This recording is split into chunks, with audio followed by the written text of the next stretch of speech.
Today we're going to be talking about how to locate and build a kill plot. Over the years, you've seen us kill some great deer here at Bow Hunter Die in these small plots. Well, over the last year, I've been focusing on this one location on my property to figure out how can I get these deer to leverage the land, use the terrain, but most importantly, put me in the best spot to kill a big, mature white-tailed buck. Well, we're standing in the spot where I wanted to have the kill plot. It took a little bit of time to figure out why I wanted this spot, but I'll tell you what, once I got in here and started investigating why the deer weren't using this knob, it was obvious to me. The honeysuckle was so thick in here, the deer just could not penetrate this thing. All the trails were wrapping around this knob because they just couldn't get up here. They want to be up here. That deer want to stay up high. They want to be able to keep their visibility. They want to be able to keep the scenting in their favor, but they just couldn't. So the first thing I needed to do once I located this spot was I needed to come in here and figure out what trees I wanted to keep. I just did not want to bring that pecan mowing head in here and just start destroying the area because there were some really desirable trees. And through that process, I also wanted to keep in mind if I wanted to have a licking branch, where I was going to put my tree stand, all of those things you've got to be thinking about when you're building these spots. This spot here, I realized once I saw this inside corner that an L would have been the best shape for this spot. And the reason why is because there's a beautiful cedar tree that's right behind me that was just going to naturally pinch these deer right past me. Not only was I going to be able to pick up the narrow gap between the L, I'm also able to leverage the wind because with where that cedar tree is and with where I'm going to be on two different wind directions, my scent is going to be up high and is just going to be blowing straight off the steep ridge into the valley. So the chance of those deer picking me up here is going to be minimally. When I got up here with the chainsaws, I first picked out what trees needed to go and which ones I wanted to keep. There was a beautiful little bur oak, which I'm telling you, if you came in here with the pecan mowing head and you just started going to town, it's very possible you would not even have noticed it and just knocked them down, but this is way too desirable of a tree that I just did not want to lose it. There were some walnuts, there were some cherry trees. I just figured, you know what, I want to keep the sun coming in here because in order to have a kill plot that I'm looking for is I needed to open it up to get more light so I can actually have a food plot in here.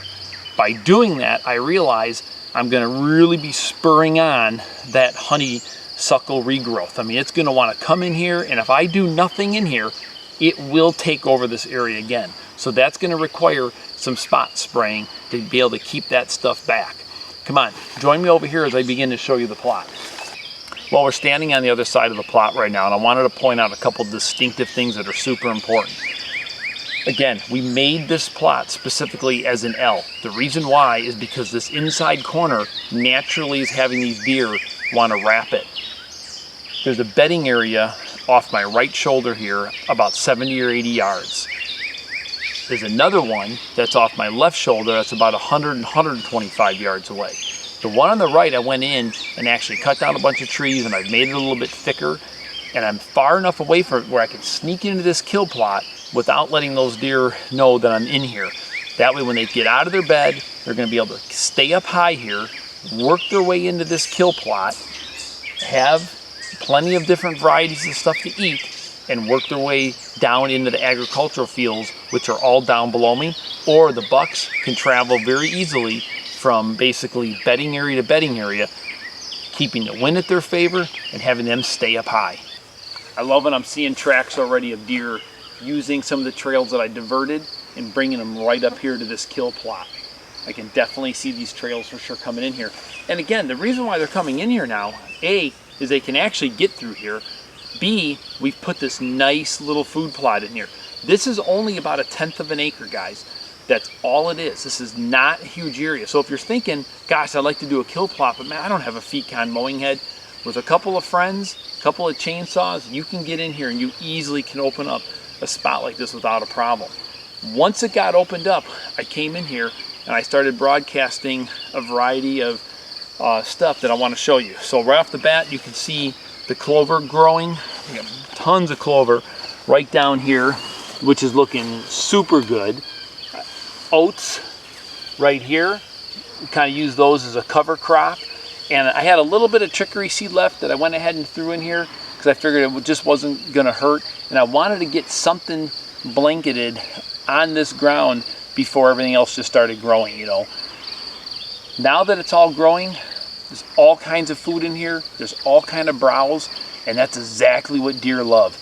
They love to be able to come in, have different varieties of things to eat, keep the wind at their favor, and move on.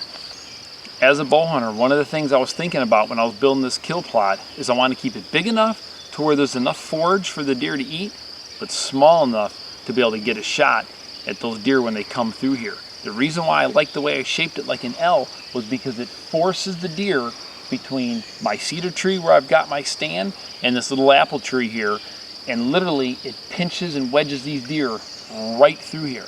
Off my right shoulder, there's literally 1, 2, 3 different openings where those deer are already leaving that main trail from the bedding area to my right, coming up here, grabbing a bite to eat. But more importantly, as a bow hunter, I want to be able to get a shot when those deer get in here. And with that stand being right there, I'm only about 12 feet up in the air, guys. The reason why I'm only 12 feet up in the air and I don't getting up 15, 20, 30 feet is because I do not want to get silhouetted up there. I want to stay down. Worst case scenario, if I start feeling like I don't have enough cover, I can always bring up a couple of additional cedar branches for more cover. As those deer get out of their bed, come up to this knob, they're going to be able to come right up here to a beautiful mock scrape that I've created. I put this mock scrape here almost 2 months ago, and they've already began to hit it, and they're already using it. It's a grapevine. I'm using zip ties to hold it together off of the cedar tree. I've made this mock scrape, loaded with tracks already, and the deer are already showing me that they're up here, they're using it, which is going to be critical because as those bucks start moving from bedding area to bedding area looking for those does, they're going to be able to come up here, identify what deer are around, and keep on moving on. The part that I love about this location specifically though is this inside corner allows those bucks now to stay in seclusion. You know, we're always waiting for that last hour of light. They don't want to come out in those open fields. This allows those bucks now to be able to travel right along this knob. The honeysuckle's gone. They can get a bite to eat. They can keep the wind in their favor. They've got scent marking that they can hit to find out who's around, and then they can move right onto those other bedding areas without ever going out into the open.